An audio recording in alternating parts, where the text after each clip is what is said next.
Hello friends, ધોરણ 6 સામાજિક વિજ્ઞાન એકમ 14 ભારત વિવિધતામાં એકતા. આપણે ગયા લેક્ચરની અંદર વિવિધતાની સમજ મેળવી હતી. ધર્મ, ભાષા અને સંસ્કૃતિ દ્રષ્ટિએ કેવા પ્રકારની આપણા દેશમાં વિવિધતા જોવા મળે છે તેના વિશેની ચર્ચા આપણે કરી ચૂક્યા છીએ. આજના લેક્ચરની અંદર આપણે વિવિધતામાં એકતા તે મુદ્દો સમજવાનો પ્રયાસ કરીશું. વિવિધતામાં એકતા આ મુદ્દો છે તે ટૂંકનોંધ સ્વરૂપે પણ પૂછાઈ શકે તેવો છે અને ભારત છે તે વિશ્વની પ્રાચીનતમ સંસ્કૃતિઓમાંની એક સંસ્કૃતિ છે તે ભારતની છે. વિશ્વમાં અન્ય દેશોમાં પણ જુદા જુદા પ્રકારની સંસ્કૃતિઓનો વિકાસ થયો હતો. તેમાંથી ભારતની સંસ્કૃતિ છે તેનો પણ સમાવેશ વિશ્વની પ્રાચીનતમ સંસ્કૃતિઓમાં ભારતની સંસ્કૃતિનો પણ સમાવેશ કરવામાં આવે છે. તો ભારતીય સંસ્કૃતિ વિશ્વની પ્રાચીનતમ સંસ્કૃતિઓમાંની એક છે. એટલે જૂનામાં જૂની સંસ્કૃતિઓમાં ભારતીય સંસ્કૃતિનો પણ સમાવેશ છે તે કરવામાં આવે છે. આપણા દેશની પ્રજા પોશાક, ખોરાક, રહેઠાણ, ધર્મ, ભાષા, રીત રિવાજો વગેરે અનેક બાબતોમાં એકબીજાથી ભિન્ન છે. એટલે દેશની અંદર જ વસવાટ કરતી હોવા છતાં પ્રજાની અંદર આ પ્રકારની વિવિધતા જોવા મળે છે. આપણે છે અગાઉ તેની ચર્ચા કરી છે કે પોશાક, ખોરાક, રહેઠાણ, ધર્મ, ભાષા, રીત રિવાજ આ દરેક બાબતોમાં આપણા દેશની પ્રજા છે તે એક પ્રજા બીજી પ્રજાથી ભિન્ન છે, એટલે કે જુદા પ્રકારની જોવા મળે છે. છતાં દેશવાસીઓમાં ભાવાત્મક એકતા જોવા મળે છે. વિવિધતામાં એકતા એ ભારતીય સંસ્કૃતિની એક વિશિષ્ટતા છે. છતાં પણ દેશવાસીઓની અંદર એટલે કે ભારત દેશની અંદર જેટલા લોકો વસવાટ કરે છે તે લોકોમાં ભાવાત્મક એકતા એટલે કે લાગણીઓથી આપણે બધા એકબીજાની સાથે જોડાયેલા છે.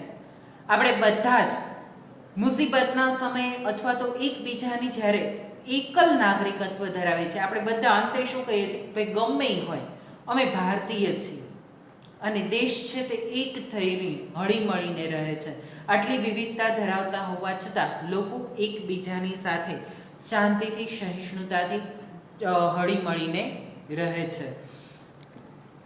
જુદા જુદા ધર્મ, ભાષાઓ તથા જાતિઓના લોકો રાષ્ટ્ર માટે પ્રેમ, સન્માન, દેશ માટે ત્યાગની ભાવના તથા તાદાત્મ્યની લાગણીઓ એક સમાન ભાવે અનુભવે છે. તેને રાષ્ટ્રીય એકતા કહે છે. રાષ્ટ્રીય એકતા એટલે શું? બરાબર છે.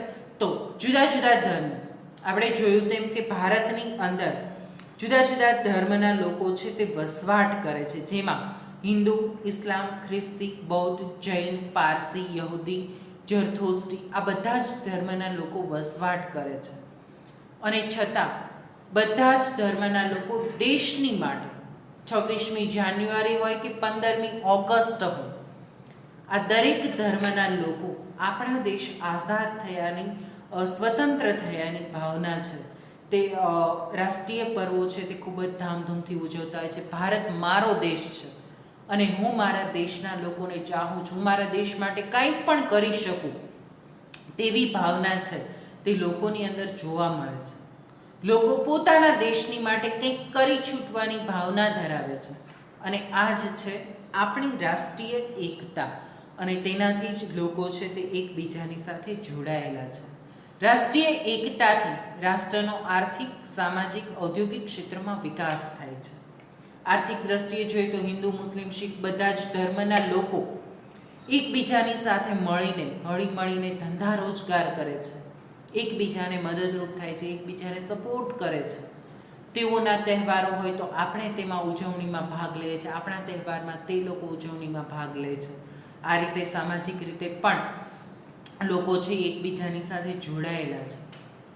તે લોકો આપણને દિવાળીની શુભેચ્છા પાઠવે છે તો આપણે પણ ઈદ મુબારક કે ન્યૂ યર 31st પાર્ટીઓ ઉજવીએ છીએ. ખ્રિસ્તી ધર્મના નાતાલના તહેવારની ઉજવણી કરીએ છીએ. તો આવી રીતે જુદા જુદા ધર્મના લોકોની સાથે આપણે સામાજિક એકતા, ઉદ્યોગો પણ છે દરેક ધર્મના લોકોએ દેશમાં પોતાના દેશના વિકાસ અર્થે ઉદ્યોગોની સ્થાપના છે તે કરેલી છે કે જેના દ્વારા દેશનો વિકાસ સારામાં સારી રીતે થઈ શકે. આ સિવાય વિવિધતાઓની વચ્ચે પણ લોકો શાંતિ, સલામતી અને સમૃદ્ધિ પ્રાપ્ત કરે છે.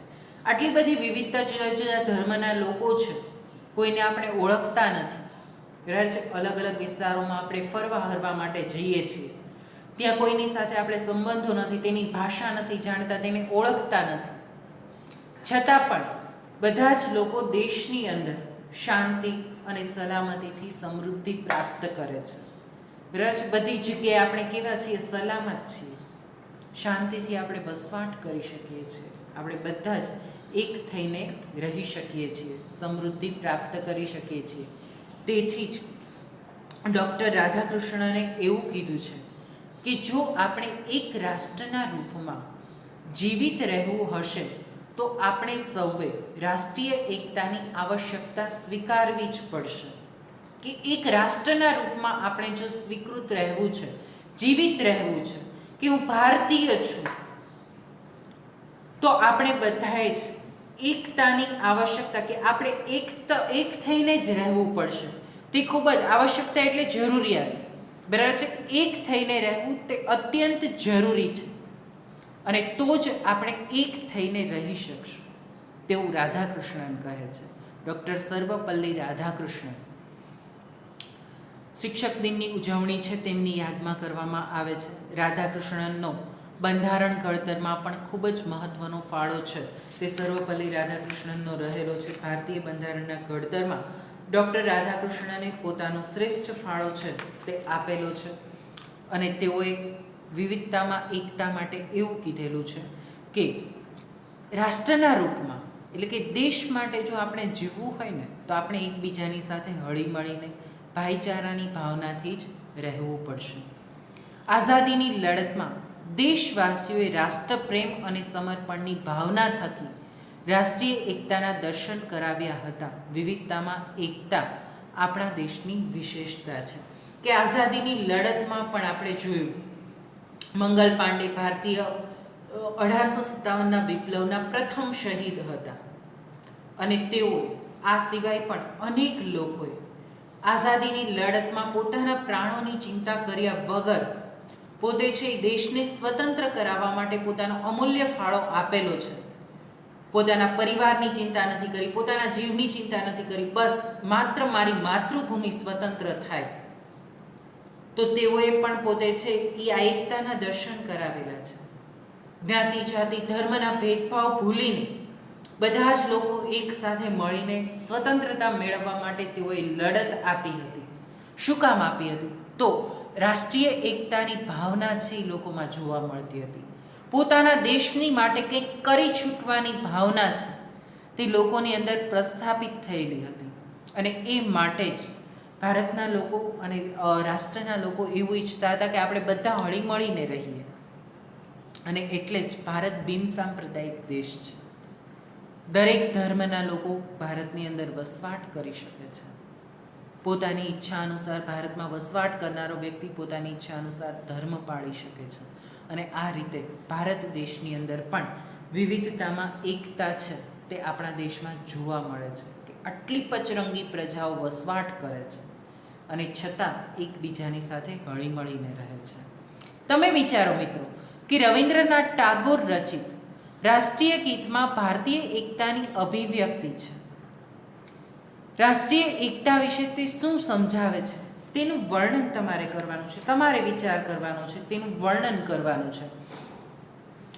રાષ્ટ્રીય ગીત આપણું છે જનગણ મન, બરાબર છે. તો આ જનગણ મન અધિનાયક જય હે ભારત ભાગ્ય વિધાતા, પંજાબ, સિંધ, ગુજરાત, મરાઠા, દ્રાવિડ, ઉત્કલ, બંગ, એટલે કે બધા જ ભારતની અંદરના જે વિસ્તારો છે તેને આમાં આવરી લેવામાં આવ્યા છે.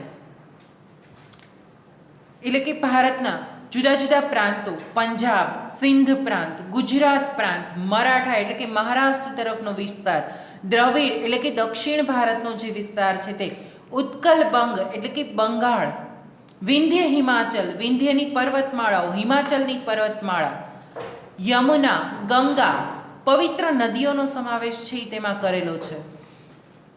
ઉચ્છલ જલધિ તરંગ, સમુદ્રનો પણ સમાવેશ છે તેમાં કરી લેવામાં આવે છે. આ બધા જ લોકો છે તે કોની ગુણગાન ગાય છે? તો કે ભારતના ગુણગાન ગાય છે. અને આ રીતે ગીતાંજલિ છે એ તેમનું પુસ્તક છે અને તેમાં તેમણે જનગણ મન આપણું રાષ્ટ્રીય ગીત છે તે લીધેલું છે. આ ગીતમાં સૌપ્રથમ 27 ડિસેમ્બર 1911ના રોજ ભારતીય રાષ્ટ્રીય કોંગ્રેસના કોલકાતાના અધિવેશનમાં સૌપ્રથમ ગાવામાં આવેલું હતું. આપણો દેશ આઝાદ નહોતો થયો ત્યારે પણ આ ગીત છે એ ગાવામાં આવેલું હતું. 24મી જાન્યુઆરી 1950ના દિવસે ગણતંત્ર રાષ્ટ્રીય ગીત તરીકે તેને સન્માનિત કરવામાં આવ્યું હતું. આપણું રાષ્ટ્રીય ગીત 52 સેકન્ડમાં ગાવામાં આવે છે. જનગણ મન છે તે આપણું રાષ્ટ્રીય ગીત છે અને 52 સેકન્ડની અંદર આ ગીત છે તે પૂર્ણ કરવામાં આવે છે. તે તેની માન અને મર્યાદા છે. કોઈ પણ જગ્યાએ કોઈ પણ સમયે આપણે ગમે તેવા કામમાં હોઈએ, જ્યારે જનગણ મનનું ગાન થતું હોય અથવા તો કરવામાં આવે ત્યારે ઊભા થઈને તેને સન્માન આપવામાં આવે છે. આપણે ગાતા હોઈએ કે આપણા કાનમાં પણ એ ગીત પડે છે ત્યારે વ્યક્તિ છે એ ઊભો થઈ જાય છે અને તેને સન્માન છે તે આપવામાં આવે છે. ભારત દેશનું રાષ્ટ્રીય ગીત દેશની દરેક શાળાઓમાં ગવાવામાં આવે છે. દેશદાસ અને દેશના સન્માન માટે ગૌરવરૂપ ગવાતું રાષ્ટ્રગીત ખરેખર એકતાની અભિવ્યક્તિ કરાવે છે. દેશદાસ માટે અને દેશ સન્માન માટે ગૌરવરૂપ ગણાતું રાષ્ટ્રીય ગીત આપણા દેશને ગૌરવ અપાવે છે, એકતાની લાગણી જન્માવે છે. વિવિધ જાતિઓ, ધર્મ, રીત રિવાજો, સંસ્કૃતિઓ, ભાષાઓ વગેરેનો સમન્વય છે તે આપણા દેશની અંદર જોવા મળે છે. આપણે જોયું તેમ જુદી જુદી જાતિ, ભાષા, ધર્મ આ બધાનો સમન્વય, બધા જ લોકો છે એ આપણા દેશની અંદર વસવાટ કરે છે અને તેનો સમન્વય છે તે રાષ્ટ્રમાં જોવા મળે છે. ભારત વૈવિધ્ય ધરાવતો દેશ હોવાથી ભારતીય સંસ્કૃતિનું સર્જન કરી શક્યો છે. ભાતીગળ સંસ્કૃતિ બનાવી છે. શું કામ? કારણ કે આ બધી જ સંસ્કૃતિનું સમન્વય છે તે ભારત દેશની અંદર થયેલો છે અને તેમાંથી ભારતની મૂળ સંસ્કૃતિ મટીને ભાતીગળ સંસ્કૃતિ છે તે તૈયાર થઈ છે. ભારતે વસુધૈવ કુટુંબકમ એટલે કે વસુધા એટલે કે ધરતી ઉપર વસવાટ કરનાર દરેક વ્યક્તિ છે તે સમગ્ર વિશ્વ એક કુટુંબ છે. તેની ભાવનાને વિશ્વમાં સાકાર કરી છે. વિશ્વને કરી બતાવ્યું છે કે અમે છે તે બધા જ એક કુટુંબની જેમ હળીમળીને રહીએ છીએ અને તે બાબત છે આપણે પણ સાબિત કરી છે. મિત્રો, આપણે રસ્તા ઉપર જતા હોઈએ અને કોઈ વ્યક્તિ મુસીબતમાં હોય, કંઈ એક્સિડન્ટ થાય, કંઈ અકસ્માત થાય તો તે વ્યક્તિને આપણે ઓળખતા નથી, જાણતા નથી, છતાં પણ તેની જઈને તરત જ આપણે મદદ કરીએ છીએ. તે જ દર્શાવે છે કે આપણાની અંદર માનવતા રહેલી છે. તે ગમે એ હોય પણ તે ભારતીય છે, તે મનુષ્ય છે અને તે ભાવના છે તેને વિશ્વભરમાં છે તે ભારતના લોકોએ સાકાર કરી બતાવી છે. ભારતે ધાર્મિક સહિષ્ણુતા અને સર્વધર્મ સંભાવનો પ્રસાર વિશ્વમાં કર્યો છે. ધાર્મિક સહિષ્ણુતા અને સર્વધર્મ, દરેક ધર્મને આપણે માન આપીએ છીએ. કોઈ પણ ધર્મ ઊંચો પણ નથી અને કોઈ પણ ધર્મ નિમ્ન પણ નથી. આપણી દ્રષ્ટિએ બધા જ ધર્મ એક સરખા છે. આપણે અલ્લાહને પણ એટલું જ માન આપીએ છીએ અને ઈસુ ખ્રિસ્તને પણ એટલું જ માન આપીએ છીએ અને આપણા હિન્દુ દેવી દેવતાઓ છે તેને પણ આપણે છે એટલું જ માન આપીએ છીએ. એટલે આપણે કોઈ પણ, ભલે આપણે હિન્દુ છીએ, આપણા ધર્મને આપણે અનુયાયી છીએ, બરાબર છે, છતાં પણ અન્ય ધર્મનું આપણે અપમાન કરતા નથી. આપણે કુરાનનું પણ અપમાન નથી કરી શકતા અને બાઇબલનું પણ અપમાન નથી કરી શકતા અને આપણી ભગવદ્ ગીતા છે તે પણ આપણે છે એ માથા ઉપર ચડાવીએ છીએ. એટલે ટૂંકમાં દરેક ધર્મ છે તેને માટે સમાન ભાવના છે એ આપણી અંદર રહેલી છે. ભારત બિન સાંપ્રદાયિક દેશ છે અને વિવિધતામાં એકતા એ ભારતના સંસ્કૃતિને મહત્વપૂર્ણ લક્ષણ છે. આપણા દેશમાં ધર્મ, સંપ્રદાયો, જ્ઞાતિઓ, ભાષાઓ અને ઉત્સવોનું સંમિશ્રણ જોવા મળે છે. આપણા દેશની અંદર આપણે જોઈએ તો જુદા જુદા ધર્મ, સંપ્રદાય, જ્ઞાતિઓ, દેશ, ભાષાઓ આ બધાનું મિશ્રણ છે એ જોવા મળે છે. દરેક તહેવારોની ઉજવણી છે તે આપણે કરીએ છીએ. ભારતના લોકો સહ અસ્તિત્વની ભાવનાથી પોતાનું જીવન જીવે છે, પોતાનું અસ્તિત્વ ટકાવી રાખે છે અને તેવી જ રીતે પોતાનું જીવન જીવે છે. ભારતીય પ્રજાએ આપણી વિવિધતાનું સંવર્ધન અને જતન કર્યું છે, જે અદ્વિતીય છે. કે આપણાની અંદર જે વિવિધતા રહેલી છે તેનું સંવર્ધન, તેમાં વધારો કરેલો છે. આ વિવિધતાનું જતન, તેની જાળવણી છે તે આપણે કરી રાખી છે, અને જે અદ્વિતીય એટલે કે બીજે ક્યાંય જોવા ન મળે તે પ્રકારની છે. આજનો લેક્ચર અહીંયા સુધી રાખીએ છીએ. હવે પછીના લેક્ચરની અંદર આપણે વિવિધતામાં સમાનતાના પ્રયાસો, સરકાર દ્વારા પણ કેટલાક પ્રયત્નો છે તે કરવામાં આવેલા છે, બંધારણમાં પણ વિવિધતામાં સમાનતા સ્થાપવા માટેના પ્રયાસો કરવામાં આવેલા છે, તેના વિશેની ચર્ચા કરશું. અને આજના લેક્ચરનું તમારું હોમવર્ક છે વિવિધતામાં એકતા, ટૂંક નોંધ લખો. એટલે આજના લેક્ચરની અંદર આપણે વિવિધતામાં એકતા વિશે જે કંઈ ભણ્યા છીએ તેના વિશેની નોંધ છે એ તમારે લખવાની છે. તમે લેક્ચર રિવાઇઝ કરીને લેક્ચર શરૂ કર્યો ત્યારથી અત્યાર સુધી જે કંઈ નોંધ આમાં લખેલી છે તે જ નોંધ તમારે રફ બુકમાં છે તે લખવાની છે. તે આજના લેક્ચરનું હોમવર્ક છે. ત્યાં સુધી રાખીએ છીએ. Thank you.